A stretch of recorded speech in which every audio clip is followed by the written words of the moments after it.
প্রত্যেকটা মানুষের জীবনে কোনো না কোনো সাইড দিয়ে কিছু না কিছু কষ্ট তার থাকেই।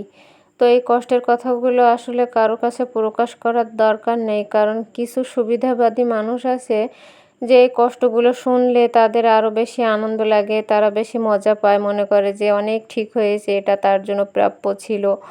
তাই এসব কথাগুলো আর কি কেউ কারোর সাথে বলার দরকার নেই। বললে কি হবে বলেন? এ নিয়েও বরং সমালোচনা বাড়বে, বই কি আর কিছুই হবে না।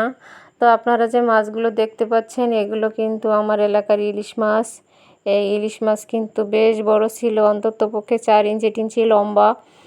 আর বেশ তাজা ছিল। তো ভাবলাম যে আমি আমার বন্ধুদের কাছে একটু শেয়ার করি, তারাও একটু দেখুক যে আমার এলাকার ইলিশ মাছগুলো কেমন।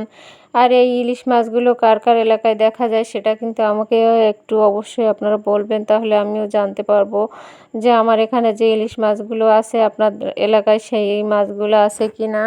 আর এই মাছগুলো ভেজে খাইতে আসলে অনেক বেশি ভালো লাগে। আমার তো লাগেই, এখন আপনাদেরও হয়তোবা লাগে। আর লাগে কিনা সেটা কিন্তু আমাকে সবাই কমেন্ট করে বলবেন।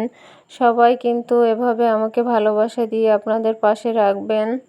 আপনাদের ভালোবাসা আছে বলে আজ আমি এ পর্যন্ত পৌঁছাতে পেরেছি। তো সবাই আমাকে ভালোবাসা দিয়ে আপনাদের পাশে থাকবেন। সবাই অনেক অনেক বেশি ভালো থাকবেন। শুভরাত্রি শুভকামনা করে সবাইকে আল্লাহ হাফেজ।